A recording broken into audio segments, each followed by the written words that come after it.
सत साहिब सतगुरुदेव की जय। बंदी छोड़ कबीर साहिब जी की जय। बंदी छोड़ गरीबदास जी महाराज जी की जय। स्वामी राम देवानंद जी गुरु महाराज जी की जय हो।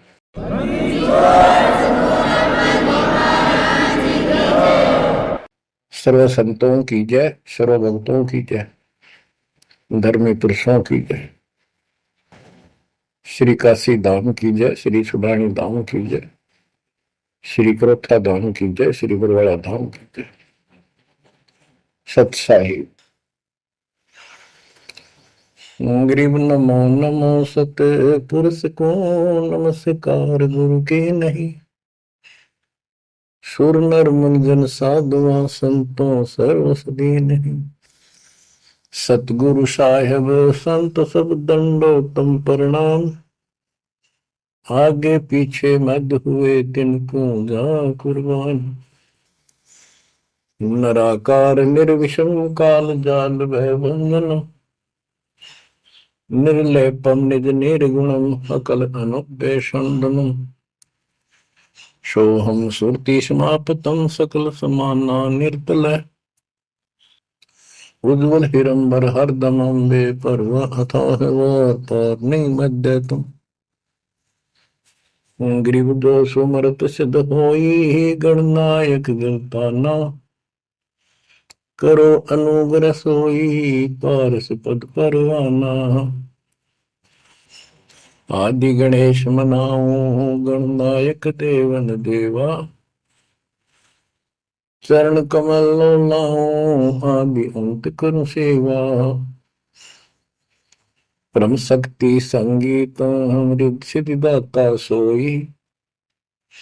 अविगत गुण अतीतम सत्य पुरुष निर्मोही। जगदम्बा जगदीशन मंगल रूप मुरारी।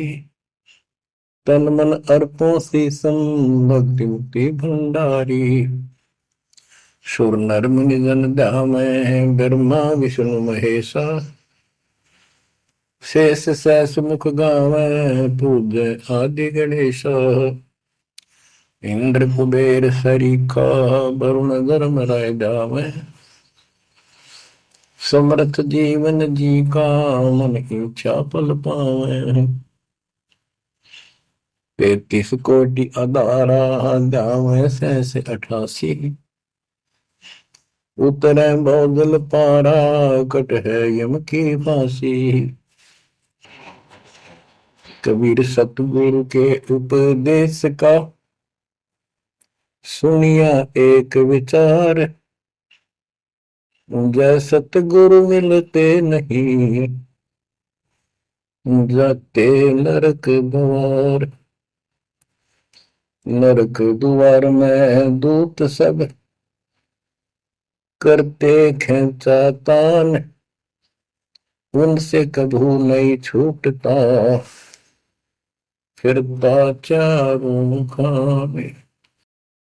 कबीर चार खानी में भरमता कबहू न लगता पार। सो फेरा सब मिट गया मेरे सतगुरु के उपकार। जय जय सतगुरु मेरे की। जय जय सतगुरु मेरे की। सदा साहिबी सुख से बसियो।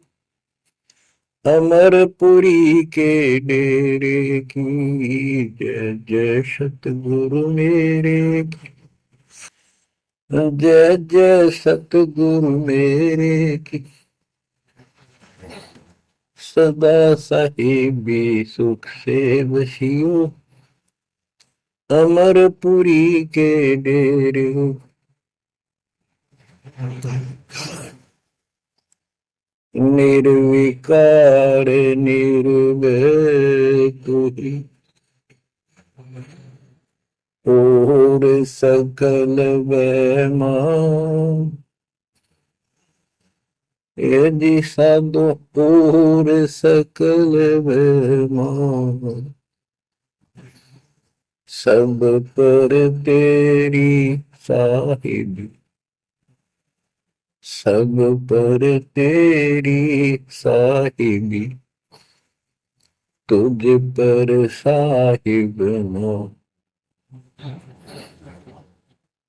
निर्विकार निर्भय,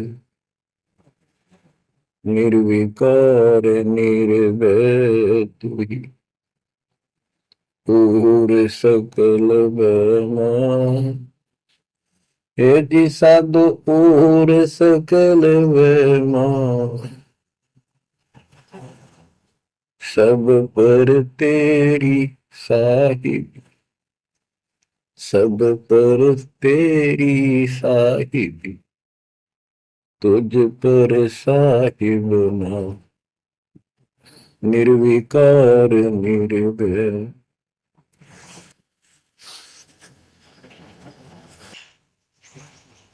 परम पिता परमात्मा कबीर जी की प्यारी आत्मा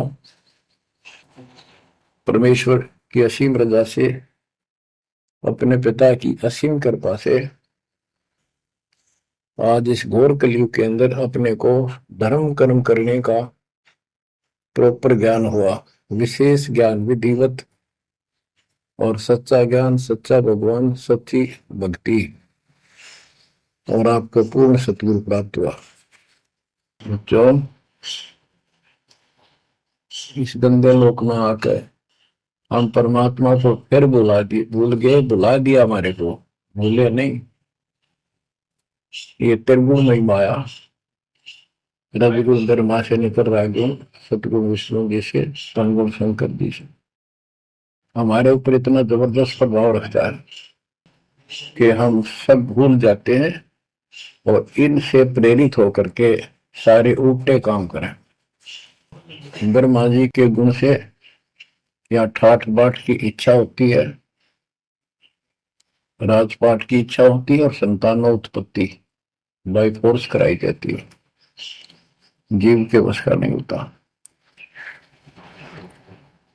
और फिर ममता मोह एक ऐसा रोग लगा रखा है, ये सबसे लग जाता है। किसी से 10 दिन ठीक से बात कर ले, उससे मोह हो जा, और अपने परिवार में जन्म लेने वाले बच्चों को से तो होना ही होना, वहां तो 8% सीने से लगाते हैं उनको। तो होता क्या है,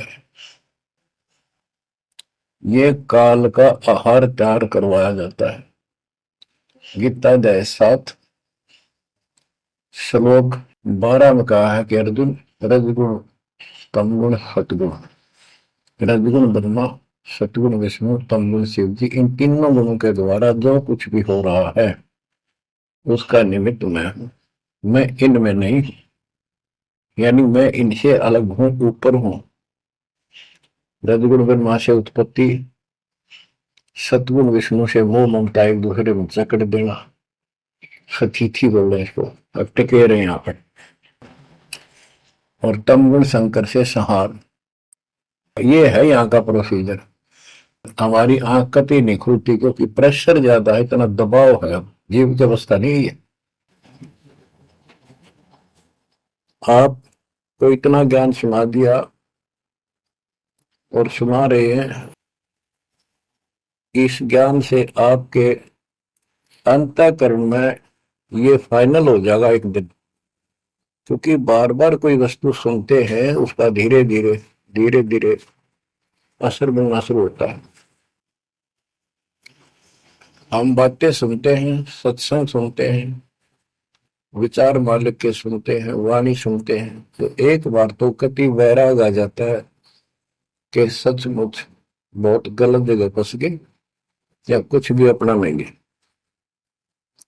और उसके थोड़ी सी देर के बाद, क्योंकि मेरे को और काम भी करने होते हैं, ये व्यवस्था यहाँ की ऐसी है, तो फिर शाम तक कति भूल पड़ जाती है, बस मंत्र कभी कभी याद आ जाते हैं करने हैं।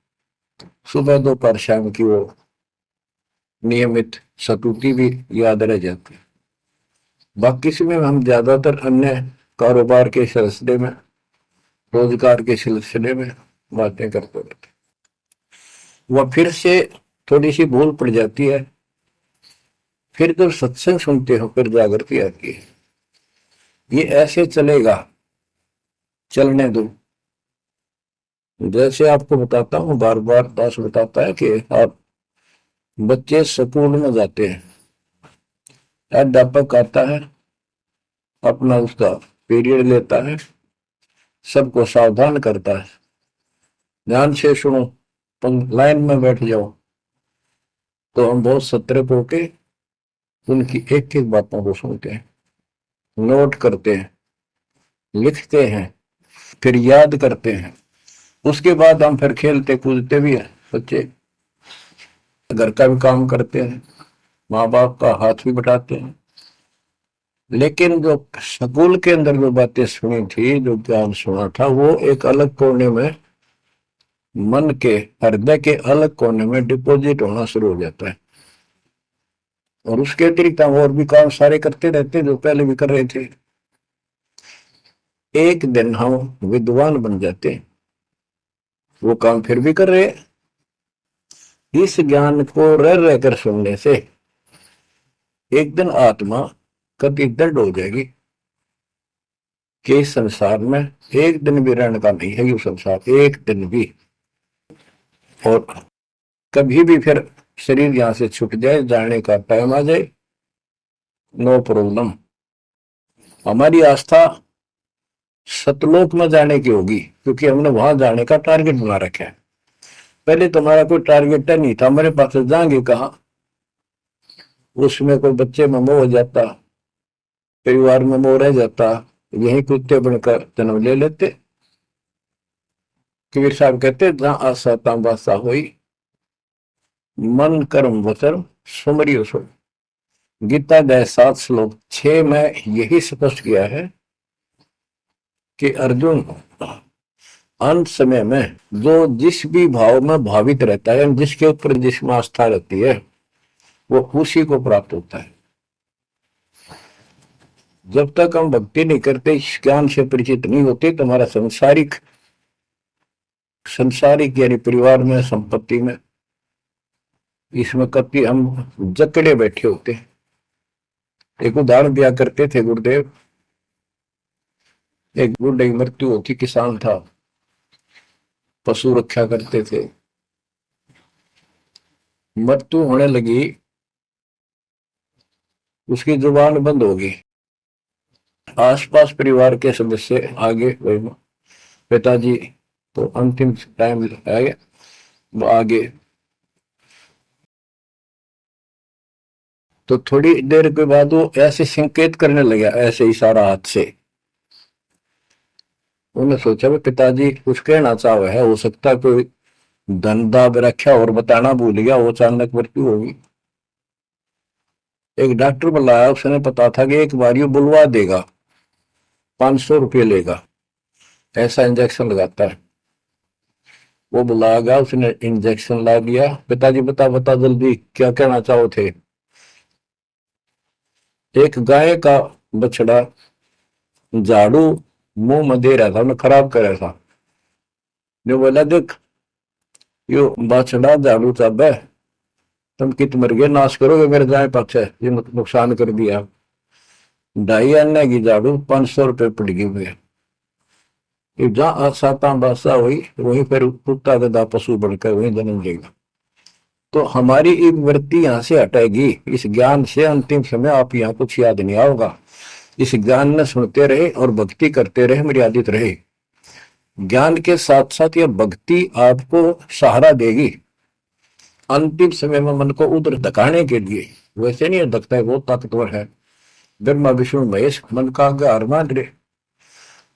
ये ज्ञान और इस भक्ति की शक्ति इस आत्मा को न धका देगी ऊपर। अंत समय में सेकंडों के अंदर सतलोक बैठे पाएंगे। इस पर लगे रहना, इस मार्ग से जैसे दास आपको बताता जाएगा। अमर करूं सतलोक पठाऊं, ताकि बंदी छोड़ कर।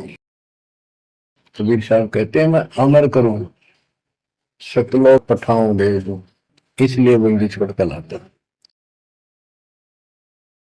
अब यहाँ ये क्यों हो रहा है, क्या हो रहा है, आपको सब पता है। पहले तो नहीं था, पर अब पता लग गया आपको, बिल्कुल सही पता लग गया। माता पिता के सामने बच्चे एक या दो तुरंत मर जाते हैं, चक्कर मारते रह जाते हैं, हाथ कुछ नहीं आना, और कई महीने वर्षों तक उसकी याद सताती रहती। हम इतने विवश हैं, हम इतने बंद में हैं, हम कुछ नहीं कर सकते, लाचार है।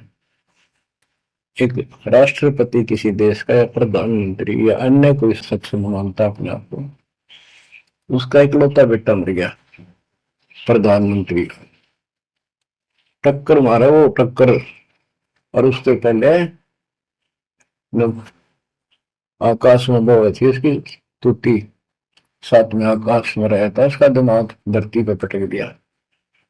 एक बताते हैं, महाभारत में प्रकरण आता है, द्रोणाचार्य ये गुरु था कौरव पांडवों का, और शिक्षा दिया करता, मोह मत करो, मोह सबसे बड़ा खतरनाक है। द्रोणाचार्य का जब लड़का अश्वत्थामा मरा, मरा नहीं था उस समय तक, ये कह दिया गया अश्वत्थामा मर गया। वो झूठ बुलवाई गई थी श्री कृष्ण में प्रवेश काल द्वारा कि एक अश्वत्थामा नाम का हाथी था, उसको मार दिया गया। और युधिष्ठिर का बहुत विश्वास करते थे सब कि ये सत्यवादी है, कभी झूठ नहीं बोलता।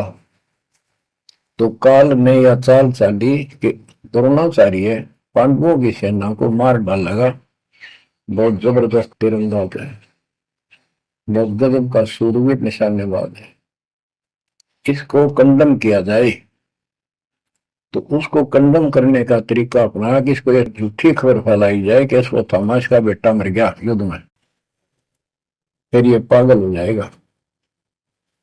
ऊपर तक दुनिया गीत गाती है, जब लग गए अपने, जब पता लग गए तो युधिष्ठिर से झूठ बुलवा दिया कि तूने कह दे कि अश्वत्थामा पीते, अश्वत्थामा मर गया, तेरी झूठ भी ना होगी, हाथी मर गया ना, ये हो जाएगा। तो पहले तो युधिष्ठिर माना नहीं, फिर ये कहा कि हाथी मार दिया है, तो झूठ थोड़ी है। झूठ तो थी है, जो थोड़ा पहले हम छोटे से थे तो मैं कहते, अरे झूठ बोली तो पाप लगेगा, बोला ना, उंगली पर उंगली चढ़ा के बोली थी, ये कौन पाप लगा। यानी ये अपने फार्मूले हैं, पाप तो पाप तो लगेगा। तो सब ने कहा कि आपका बेटा अश्वत्थामा मर गया, दौड़ना चाहिए। तो बोला नहीं, मेरा बेटा नहीं मर सकता, नहीं मर सकता, उसको मारने की हिम्मत किसी में नहीं है। कि युधिष्ठिर कह देगा तो मैं मान जाऊंगा। तब युधिष्ठिर ने कहा अश्वत्थामा थे नर व कुंजर, नर तो जोर तो बोल दिया, वाह कुंजर, भाई हाथी आदमी या हाथी ये नहीं कह सकता, वो मन मन में बोल दिया। तो यह बात सुनकर अश्वत्थामा थे, अश्वत्थामा मारा गया। आगे कड़ा सुना था द्रोणाचार्य, नर व कुंजर कह गया वो, इतना पागल में ढाल हो गया, टक्कर मारा, कति कंडम हो गया, उसने हथियार भी नहीं उठा उसने। और पांडवों ने वो गढ़ जीत लिया उस साइड का जहां वो मोर्चा डटे खड़ा था। तो बच्चों, ये मोह इतना जबरदस्त है, जीव के बस का नहीं है, और बनता कुछ नहीं, बचाओ कुछ नहीं। तो इसका बचाओ अब है तो ज्ञान हो, ये ज्ञान जो दास बता रहा है, ये आपके हरदम जच या कति, ये कुछ भी अपना नहीं है, 100 की 100 साची है, पर मन मानने तैयार नहीं, आत्मा को दबा रखा है। ये सब काल आहार हमसे पैदा कराया जाता है, जैसे कसाई बकरे पालता है, कसाई बकरे पालता है, उनके लिए चरागाह बनाता है, सुंदर तालाब बनाता है पानी पीने के लिए, उनके लिए छाया, गर्मी, सर्दी, ओलों से बचने के लिए शेड डालता है। पहले झोंपड़ी डाला करती थी, तो उस घास फूस के कर लकड़ी, अब तीनों का शेड बनाते, पंखे लगा दिए गए। और ये समझो कि जैसे कसाई ने 3 पाली रखे हैं नौकर, एक बकरे मोल लाके वहां छोड़ता है, दूसरा उनकी पालन पोषण करता है, और तीसरा उनमें से निकाल के और अपने कटवा देता, बेच देते हैं, कसाई को सौंप देता है। ये प्रोसीजर है यहाँ पर। जैसे कसाई कभी कभी आता रहता है, बकरों को देखता है, संभालता है, तो उनके कमर पे हाथ मारता है, शरीर पे, और वो उसको अपना एक बहुत हमदर्द मित्र मानते हैं, मालिक मानते हैं। देखो हमारे को कितनी सुविधा दे रखी है, पानी का, घास क्या, गर्मी सर्दी से बचने का। वो देखता तो हाथ मार के ऐसे है कि ये कितनी कीमत का हो गया, कितना मांस है इसमें। और वो समझते ये प्यार करे हमारे से, कसाई लाड करता है, वो भी उसको प्रतिफल में जीभ से चाटते हैं, उसका हाथ प्यार करते हैं, और कई कई तो उसके ऊपर पैर फैलाकर उसको प्यार देना चाहते, सीने से लगाना चाहते हैं। बकरे ऐसा पशु भी प्यार देते हैं, उसको अपना मांस। वो देख रहा है इसमें मांस कितना है, और नौकरों को बता देता है इनको निकाल लो। उसका कोई रहम नहीं है, कितना लाड करो, कितने उसके गुण गाओ। उसका उद्देश्य यही है, उसका मतलब यही था उनको पालने का। कबीर साहब कहते खाई खुराक का पहन पोशाक का यम का बकरा पलता है। या बढ़िया बढ़िया माल खा के और सुंदर सुंदर कपड़े, ड्रेस, अटपट फैंसी के कपड़े, ये पहनेंगे वो पहनेंगे। कहते खाई खुराक का पहन पोशाक का यम का बकरा पड़ता है। काल के बकरे पड़न लग रहे हो तुम। इन बातों को बच्चों अच्छी तरह हृदय में बैठा लो एक कोने में। संसार में रहेंगे, रहना पड़ेगा, लेकिन परमात्मा की शरण में रहेंगे, मर्यादित रहेंगे। काल का कोई अटैक आप पर नहीं होगा, ना आपके परिवार पर होगा, ना किसी धन संपत्ति व्यवसाय पर होगा। ये सत्कर मान लेना। हम मर्यादा को हल्के में ले लेते हैं, और ये हमारे विनाश का कारण होता है। गलती हम करते हैं, कोई काल का ऐसा अटैक आने का समय हो गया, वो नुकसान हो गया, तो भक्ति और छोड़ देते हैं, होगा सर्वनाश। भक्ति छोड़ दी, भगवान की शरण छोड़ दी, फिर और कहाँ ठिकाना रहेगा। कटी पतंग हो गई। कटी पतंग का कोई अस्तित्व नहीं रहता, कुछ देर उड़ जरूर सकती है, अंत में पता नहीं कि करके पेड़, बबूल के पेड़ में उड़ के फड़फड़ कर कपाटती है। ऐसे फंसे रह जाओगे तुम इस काल के जाल में, कांटेदार झाड़ियों, इस गंदे लोग। तो बच्चों इस बात का सख्त ध्यान रखो, यदि आपने यहां से निकलना है, मर्यादा ना टूटे। और मर्यादा ये पता नहीं कितने प्रकार से टूट जाती है। जैसे हमने किसी को सेवा दे दी, भाई क्या सेवा कर लो, शुक्रिया दाता का, मजदूरी मिली, खुश हुई, फिर कह दिया ये त्याग दे, छोड़ दी, दूसरे को दे दी। बता फिर दुख क्यों मानना, फिर दुख मानते। मैं ये समझा, इतना ज्ञान होकर भी तुम ऐसी बातें करते हो, तो शुक्र मनाओ और 100 बार हाथ जोड़ के भाई बहुत अच्छा, गुरुदेव का आदेश है, ये भाई सेवा कर लेगा, मुझे भी और सेवा दे दियो कोई, मेरी नीयत से सेवा करने की। अन्ना मिला तो अपना सबर करे, भक्ति करे, सत्संग में जाओ। 100 सेवा है असल में करने वाले को, बहुत सी सेवा होती है। तो एक बात का बंद कर नहीं बैठना चाहिए। ये प्रार्थना आती है, मेरे को कोऑर्डिनेटर की सेवा फिर दियो, ये भी कमजोरी है। जैसे एक डॉक्टर के पास बूढ़ा आदमी गया, कमजोर सा, अगर दोस्ता में अस्थि पिंजर बने जा शरीर का, जाके बताया डॉक्टर जी मैं खड़ा होता हूँ तो चक्कर आते हैं, क्या करूं। डॉक्टर बोला कमजोरी है, वीकनेस ऑफ बॉडी। बोला पिंडी दुख है, पिंडी पैरों की। डॉक्टर बोला कमजोरी है। फिर वो व्रत बोला जी, मेरे सारे शरीर में भड़कुआ रहती है, यानी सारे शरीर में दर्द सा बना रहता है, चबक चबक नाड़ी करती है। डॉक्टर बोला कमजोरी है। वो वृद्ध गुस्सा होकर बोला डॉक्टर ने, तो डॉक्टर है गम चक्कर है, एक का बात जाना है कि कमजोरी है, कमजोरी है, और भी तुम्हें बताओगा। डॉक्टर बोला ये भी कमजोरी है, this is also due to weakness, ये क्रोध भी कमजोर आदमी ने घनाया कर, यह भी कमजोरी है। तो बच्चों यह सारी कमजोरी है जो मर्यादा से नारी हटकर करोगे, चाहे कुछ भी कर लियो। मर्यादा को हल्के मना लो। जैसे हमने इतने सारे नियम बना दिए, भक्ति करनी है तो इनका पालन करना पड़ेगा, नहीं तो फिर गधे बनकर कुमार के नियम में चलना पड़ेगा। एक कदम भी अपनी मर्जी से नहीं जा सकते, बैल बनकर नाथ डल जाएगी, छच्चर बनकर बग्गी में जोड़े जाओगे रेड़ी में, फिर चलेगी क्या आपकी मर्जी। असंग जनों तन मृत्या हो गए, जीवित क्यों ना रे, दवा दस दर मद मैल मठ बोरे, बोर ना दे धरे रे। तो बच्चों जीवित मर लो, इन बातों को छाती में धर लो, हृदय में बैठा लो, कति मस्तिष्क में। ये संसार आपका नहीं है, ये परिवार आपका नहीं, ये संपत्ति या कार कोठी तेरी नहीं, गरीब काया तेरी है नहीं, ये माया कहां से हो।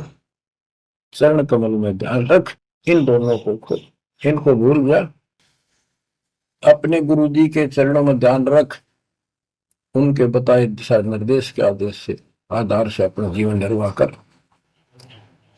बच्चों आंख खोल लो, बार बार ये बातें बताई जाती हैं।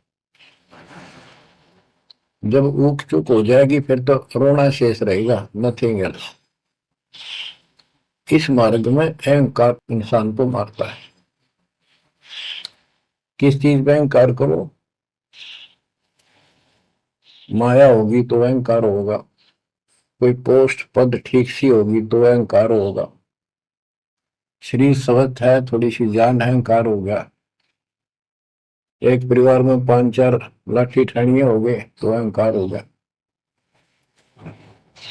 और अपने बॉडी की ताकत का अहंकार, और भी सैकड़ों कारण है जो इंसान के मन में दोष पैदा हो जाता है। तो ये इंसान का सबसे बड़ा खतरनाक शत्रु है। परमात्मा को अहंकार पसंद नहीं, और छोटी मोटी गलती को माफ कर सकता है। रावण था जिसे अहंकार नहीं छूटा, 10 मस्तक सर भी काट दिए, 10 बार काट दिए तो वापस दे लिए, ले भाई। ये सारा कुछ खेल कबीर साहब का किया, सारा कुछ।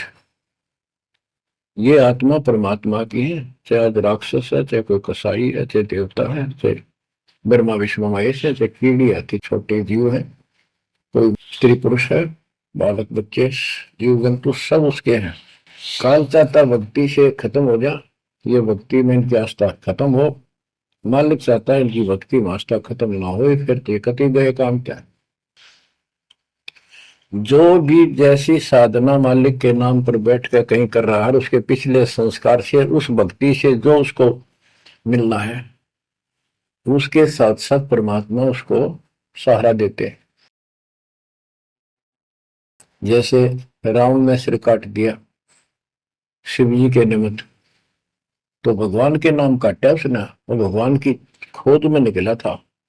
साधना गुरु गलत मिलने से उसको मार्ग गलत मिल गया। पिछले जन्म के संस्कारी ही इतने सैक्रिफाइस कर सकते, इतनी कुर्बानी कर सकते, वैसे नहीं हुआ करते। तो पिछले जन्मों में वो भगवान का भगत रहा है, फिर इतना बिगड़ गया कि राक्षस बन गया। तो उस मालिक ने उसको 10 शीश वापस दिए, लेकिन बकवाद करी तो अंत बुरा हुआ। उसके कर्म में जो सिद्धि सिद्धि की, उनसे धन दे दिया, वो धन भी यही छोड़ गया। गिरफ्त सर्व सोने की लंका होती, रावण से रण दी, एक पलक में राज विराजी, जम के पड़े दी, मन तो सुख के सागर बसरे, और न ऐसा यसरे। क्या मांगो कुछ थिर न राही, देखत नैन चला जग जाई। एक लख पूत सवा लख नाती, उस रावण का आज दीवान बाती। एक पुत्र मांगते फिरते हैं, एक बेटा देते, हे भगवान बेटा हो गया। बेटियों की तो हम गिनती नहीं करते, बेटा चाहिए बेटा। वो किस लिए वो गलतफहमी पैदा कर रखी थी कि बेटा ना हो तो गति नहीं होगी माँ बाप की, क्योंकि अंत समय में जेठा बेटा, बड़ा पुत्र माँ बाप का अंतिम संस्कार करा, यानी उसने फूका है, फिर उसकी अस्थि डाल का है, फिर उसकी क्रियाक्रम करावे, तो उसकी गति हो। और जिसका बेटा नहीं, उसकी गति नहीं हो सकती। उसको तो संतान वाला मानते भी को नहीं, मना नहीं करते थे। अब तो ये चांदना होगा, रोशनी होगी, बेटा बेटी है। कितनी मूर्खता का काम था। लेकिन काल ने तो उल्टी पढ़ाई पढ़ानी, उल्टा रास्ते डालना, वो होना एक परंपरा बनाकर बैठ गए। वो एक लकीर के फकीर बन गए। जैसे राजा दशरथ का सबसे बड़ा बेटा रामचंद्र था, उसको राज दे दिया। और बच्चों फिर उसको वनवास देना पड़ गया मजबूरी में। रामचंद्र जी वनवास में चल पड़े। राजा दशरथ का इतना मोह था अपने बच्चों में, रामचंद्र में विशेष, और जो बिछुड़ा उसमें ज्यादा व्याह करे। तो वो चल पड़ा, महल के ऊपर चढ़ के देखा, दिखता रहा, फिर नहीं दिखा तो चौबारे की अटारी पर चढ़ गया। चौबारे पर चढ़ कर जहां तक उससे दिखा, फिर मुंडेर पर चढ़ गया, एडी ठाई गिर गया, वहां से जमीन पर गिर गया, गिरते मर गया। अब रामचंद्र वापस नहीं आया। उसका अंतिम संस्कार किसने करा? वो पूछने वाला मंदबुद्धियों ने, जो दुनिया को भ्रमित क्या करते थे, किसी की अकल वहां नहीं गई वहां तक। जेठा बेटा था ही नहीं, फिर उसके अंतिम संस्कार किसने करे? दूसरा न करे होंगे। तो ये बात कहने की है, तो इसका मतलब उसकी गति हुई नहीं, बेटा होते हुए भी अंतिम संस्कार नहीं कर सका। तो इन बातों ने छोड़कर सतगुरु कबीर साहब द्वारा जो ज्ञान दिया है, इस पे दंड हो जाओ। देखो, हमारी सारी बात उल्टी है। भक्ति मार्ग में बेटा है, बेटी है, अच्छी बात है। परमात्मा के चरणों में लग गए दोनों, तो हम तो बरी से हो गए, क्यों? भगवान आप पर खड़ा हो गया। और बेटा भक्ति नहीं करता, बेटी करती है, तो एक कोबड़ी का नहीं हो बेटा किसी काम का। कबीर साहब कहते हैं, राम रटत कन्या बलि, शक्र फलाना पूत, छेरी के गलगल थना, छेरी के गलगल थना, जिसमें दूध न मूत। बकरी के गल में एक खाल लटका रहा थन के साथ, व्रत की खाल। कहते वो बेटा था गल का ऐसे वजन है सिर पर, बेमतलब का व्रत का दिखावा है। और वह बेटी अच्छी, राम रटत कन्या बली, सकट बुलाना पूत। तो बच्चों, ये दातम मार्ग है, इसमें सारी बातें पहले से विपरीत हैं। देखो, बेटा ना होगा, बेटी बेटी होगी, तो यहाँ सृष्टि नहीं चलेगी। और बेटी बेटी होगी, बेटा नहीं हुआ तो भी दिक्कत संसार की सृष्टि में आ सकती है। बाकी भगत का कोई फर्क नहीं पड़ेगा। इन बातों को जो दास कहता है, इनको एक सामान्य बातें ना समझना, निष्कर्ष है इस जीवन का। जिसका बेटी नहीं है, उसको ये तड़प रह जाती है बेटा होता, या भूल के भी ना करना। इन बेटे वाले ने देख लो कितने सुखी, टाइम पर रोटी नहीं, चाह नहीं तरसे बैठे बैठे। वो सोचे बड़ा दे देगा, छोटा सोचे बड़ा आप दे देगा, बड़ा सोचे छोटा कह देगा। बड़े बेटे आख्या मत आंसू बुढ़ा में। और बेटी आखिरी सांस तक प्यार देती है अपने माँ बाप को। एक आदि ने कमी बात कह नहीं सकते, वो किस्से के बिना होती हो तो आत्माएं नष्ट होती है। आखिरी सांस तक यहाँ भी हमने देखा, जैसे लड़की रोटी खा रही है और लड़का वैसे बैठा था। माँ ने कहा बेटा वो सामान ला खा कर, रोटी तैयार बनाऊ भोजन। बैठा बेटा ना लाऊं, मुंह कौन खोया लावे। बेटी तो कहा भी कोई ना, रोटी खाती खाती छोड़ के आन की थी, एक 10 साल का की होगी, लड़का 12-13 साल का। उठ कर रोटी छोड़ के हाथ धोकर और सामान लाकर माँ को दे दिया। लेकिन फिर भी बेटे में मोह ज्यादा और बेटी में नहीं।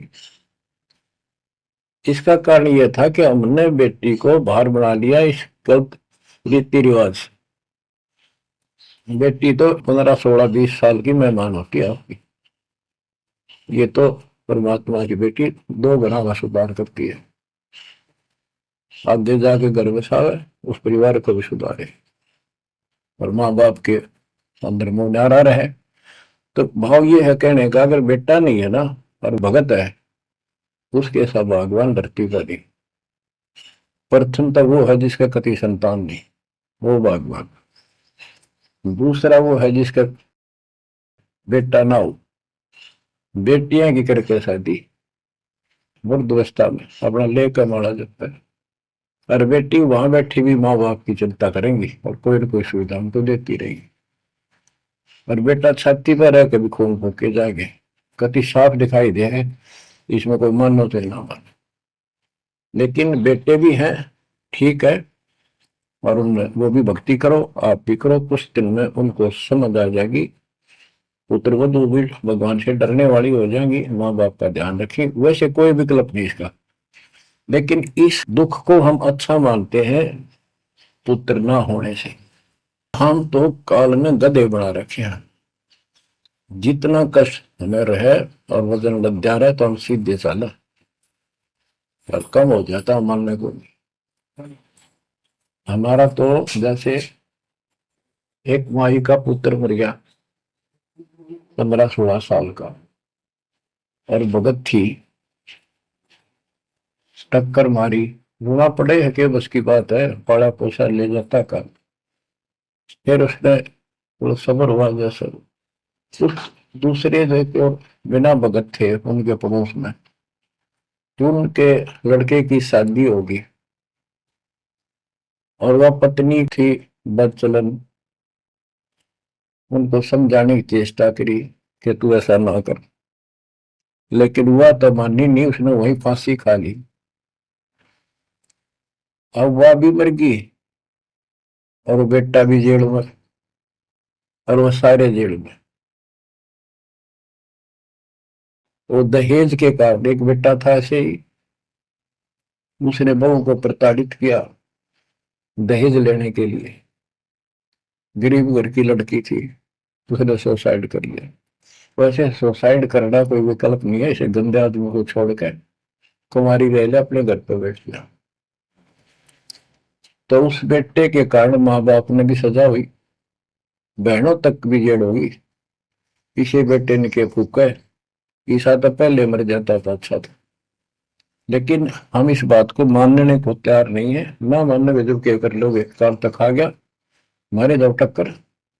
तो कहने का भाव ये है कि इन विचारों से अपने मन को सेट रखो, परमात्मा जो करता है वो सही करता है। जैसे आपको बताते रहते हैं, एक बार हजरत मूसा जी, यहूदी धर्म के प्रवर्तक में, से किसी ने पूछा सत्संगी ने कि आज के दिन सबसे बड़ा इल्म वाला यानी ज्ञानी कौन है। उसने अपने आप को बताया, तो उसका अल्लाह बोला, जिसको खुदा मानते हैं, जिसने कुरान का ज्ञान दिया, बाइबल का दिया। कि मूसा तने ये बात बहुत गलत की, मुझे अच्छा नहीं लगा, तूने अपने आप को कैसे कह दिया मैं सबसे विद्वान हूं। अब मूसा जी भी अपनी जगह ठीक थे जी, ये ज्ञान आपसे प्राप्त हुआ, आप भगवान खुदा हो, और खुदा जो ज्ञान देता हुआ सबसे उत्तम होता है, मैं उसी के आधार पर कह दिया। ना नहीं, तेरा ज्ञान तो अलखिजर के ज्ञान के सामने पास भी नहीं, कुछ भी नहीं है। तो अलखीजर के पास मूसा जी पहुंच गए। अलखीजर जी ने कहा, कबीर साहब थे वो, कि मेरी तो बातों को माननेगा नहीं, विश्वास नहीं करेगा, जो मैं को बातें माननी पड़ेगी, कोई ऑब्जेक्शन नहीं होना चाहिए, और बोल लेगा नहीं, सुन देखता देखता रही। वो बोला, मूसा जी बोले, बिल्कुल महाराज, जैसे आप कहोगे, मुझे सब्र करने वाला पाओगे, कति मैं ऑब्जेक्शन नहीं करूंगा आपकी बातों में। अगर तू खरा उतरा तो ज्ञान बताऊंगा, ना बताऊंगा। उसने रास्ते में चलते एक जवान लड़का था, 17-18 साल का। अलखीजर ने पकड़ के और उसकी गर्दन पकड़ के मार दिया। तो मूसा जी बोले, तनिष बेकसूर को मार दिया, तेरा दिमाग खराब है, यूं क्यों मारा तेने, क्या बिगाड़ा तेरा इसको। तो अलखीजर बोला, मैंने कहा था मैं जो करूँ तू देखता रहिए, बोलना नहीं है, मेरी क्रिया का अविश्वास ना करना। मूसा जी ने अपनी गलती मानी, चल पड़ा। ऐसे ऐसे 2-3 और कारण गए, सब में उसने ऐसे ऑब्जेक्शन किया। आखिर में वो बिना हार गया। मूसा कि मैं इस योग्य नहीं, मैं आपकी बातों को अविश्वास करता रहा हूँ। लास्ट बता दिया कि इस क्रिया के बाद तो फिर ऑब्जेक्शन किया तो मैं तेरे से बात नहीं करूंगा, ना पे बताऊंगा। ज्ञान बोला भी ठीक है, उस पर भी हार गया वो। तब अल खिजर बोला, सुन ले, ज्ञान तो तुमने बताऊ नहीं, तो लड़का क्यों मारा था। वो ऐसा दुष्ट पैदा हो गया था, इसके माँ बाप भगत हैं और उनको इतना परेशान करता, वह रो रो का टाइम काटते। उसके स्थान पर भगवान ने उनके घर में 50 साल की उम्र में एक बेटी का जन्म दिया। उनका सुखी जीवन रहा। ये प्रमाण है उसके अंदर, बाइबल के अंदर। तो बच्चों, ये सत्कर मान लो, मालिक जो करे उसको सही मानो। ऊप चूक हो भी जाए तो भगवान से दूर ना हो जाना। वो जो करेगा भगवान कभी गलत नहीं करेगा, ये तो आपने मानना ही पड़ेगा। गलत तो हम करे बैठे, हाँ यू काल करवाने लगेगा, पर रोज गलत हुआ है, एक दिन भी नहीं। तो बच्चों, परमात्मा की प्रत्येक क्रिया पर विश्वास रख कर चलो तुम। हमला चाहे कितना नुकसान होता दिखे, रज करमता राम की रजा दरशीष, दास गरीब दरस परस तिस बैठे जगदीश। हम अपनी विचारधारा को ऊपर रखा है, जो घिसी पट्टी और बिल्कुल बकवादों से भरी होती है। इस कारण से हम भगवान पर विश्वास, गुरु जी पर विश्वास और सब क्रियाओं पर विश्वास करके अपने कर्म छोड़ कर फिर काल के जाल में फंसे रह जाते। और वहां कुछ है ही नहीं वो तो सारे उल्टे कर्म, बेसिक परंपरा बनावटी है। बच्चों, विश्वास करो अपने बंदी छोड़ पे, विश्वास नहीं करोगे तो मार खाओगे। गरीबदास जी कहते हैं, गरीब सर्जन अर्जुन को सतगुरु मिले, मक्के मदीने माही, 64 लाख का मेल था, दो बन सब ही जाही। गरीब चंडाली के चौक में सतगुरु बैठे आए, 64 लाख गारत गए, दो रहे सतगुरु पाए। गरीब सरजुन अर्जुन ठाहरे, सतगुरु की प्रतीत, सतगुरु यहाँ ना बैठिए, यो द्वारा है नीच। गरीब ऊंच नीच में हम रहे, हाड चाम की दे, सरगुन अर्जुन समझियो, रखियो शब्द स्नेह। बच्चों, सरजुन और अर्जुन नाम के 2 मुसलमान थे। इनके नाम तो मुसलमान पद्धति पर थे। परमात्मा मक्का मदीने में गए तो वहां बहुत से चमत्कार किए। इन दोनों आत्माओं को समझ में आई ये बात। फिर ये सारी संगत में वहां मुसलमान थे, 2 वक्त मुसलमान हुए। इन्होंने कहा, वैसे तो काफी थे मुसलमान भी, पर ये विशेष दंड थे, सब नियमों का पालन करने वाले थे। तो इनका नाम बदल के सरजुन और अर्जुन रख दिया। परमेश्वर कबीर जी ने संगत की परीक्षा लेने के लिए एक लीला की। कि ये विश्वास करते हैं या नहीं करते हैं। क्योंकि भक्तों में गुरुदेव के आदेश का भी पालन कम होने लगा था। जैसे एक लड़की थी, उसको ज्ञान हुआ वो गलत काम करती थी, वैसा थी। अपना जीवन सुधारने के लिए मालिक से ज्ञान सुना, सत्संग मानने लगी, तो संगत वाले उसको धिक्कारने लगे। गुरु जी से बताया, गुरु जी ने सत्संग के माध्यम से कहा, भाई आपने इस चीज से कोई लेना देना नहीं, कोई सत्संग सुनेगा नहीं तो आत्मा कैसे साफ होगी, कपड़े को पानी साबुन लगेगा नहीं, उसका मैल कैसे उतरेगा। फिर भी वो जैसे तैसे अटपट करते रहते हैं। एक दिन मालिक ने परीक्षा ली, एक लड़की उस वैश्या को हाथी पर बैठाया, हाथी किराए पर लिया, हाथ में गंगाजल सफेद पानी बोतल में भर लिया जैसे शराब हो, लड़की के कंधे पर हाथ रख लिया, सारी काशी में घुमा दिया, साथ में रविदास जी थे। तो जितने भी सबको पता चलता है, लोग देखते गए, शिष्यों को बुला बुला के लाओ, देख हम तो क्या करते, वहां पर वैश्या तक जाती है, दुल्हा कैरेक्टरलेस है। पहले तो हम भगवान क्या करते उसको, इतने सुख दे दिए, जान निकली पड़ी थी, टोटा दुखी कर रहा था, शरीर में कष्ट थे, कहीं सुबह का रोटी भी नहीं थी, और इतने ठाठ कर दिए गुने दिनों में। जब तो भगवान थे, आज वो शैतान लगे। ये हमारी कमजोर बुद्धि, जीव बुद्धि की सोच थी। सब परमात्मा को छोड़कर दूसरी साधना करने लग गई। गरीबदास जी कहते, बड़ुआ बड़ुआ सब कहे कोई ना जाने खोज।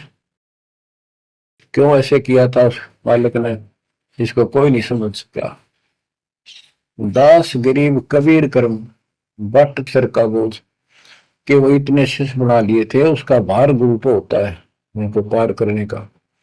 अब वो सारे नकम्मे हो गए थे, अविश्वास कर रहे थे, मर्यादा का पालन नहीं करते थे, तो एक का झटके में सारे आपा पड़ गए, वो भार सारा उतर गया।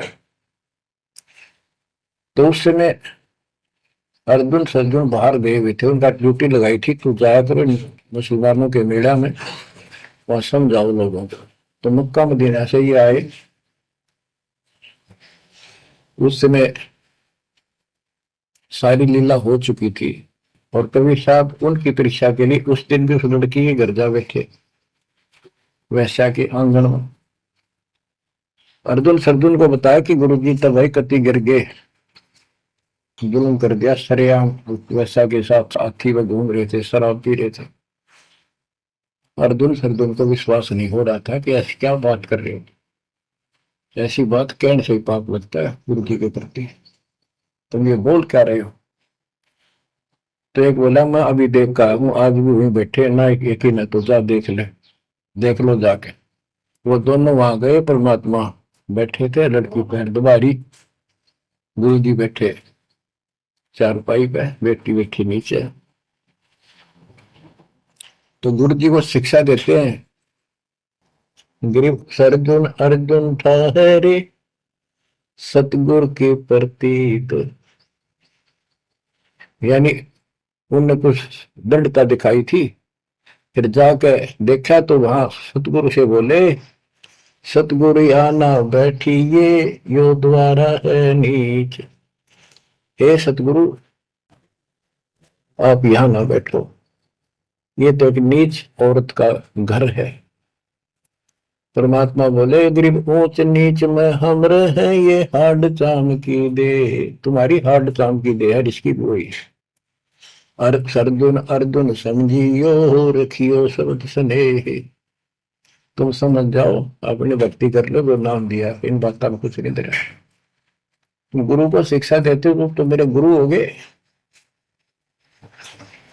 ऊंच नीच में हम रहे, ये हाड चाम की दे, सरजुन अर्जुन समझियो, रखियो शब्द स्नेह। तो उनकी आंखें जब खुल गई, पैर पकड़ लिए, माफ करो गुरुदेव, मेरे नीच आत्मा है, हमसे बड़ी भूल होगी, क्योंकि वो चाहती है भक्ति। फिर परमात्मा ने कहा, बेटा कितनी बात बना लो तुम, मेरे प्रति वो भाव थारा हो नहीं सकता, तुम्हारे मन में मैल आ चुका है, और ईब मेरे इस शरीर से गुरु रूप से तुम पार नहीं हो सकते। फिर रोए बुरी तरह जी, फिर उद्धार कैसे होगा? फिर बता कि दिल्ली से 10 मील दूर पश्चिम की ओर किसी गांव में हम फिर आएंगे, हमारा एक भक्त आएगा, उसको दीक्षा देंगे, दीक्षा उससे लेकर तुम कल्याण को प्राप्त होगे। तो वो कहते हैं वहां से चल के वृद्धावस्था में हमायूं गांव है खरकोदे के पास, वहां आकर उनके कति वृद्ध हो गए, मालिक की कृपा से वो 200 साल जिए ऊपर से।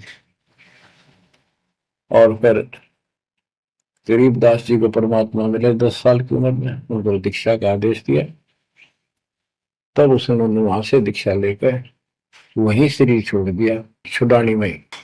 उनकी अभी तक हमारे सामने बताओ थे, हम जाने लगे थे कि अब 2-3 साल पहले, 10 साल पहले, या भूरी वाले महाराज आया करते गरीबदास जी, उन्होंने वो मंडी खुदवा दी, उनके दोनों की यादगार बनी हुई थी, इसलिए खुदवा दी कि लोग इन पूजन लाग जाए गरीबदास जी को छोड़ के।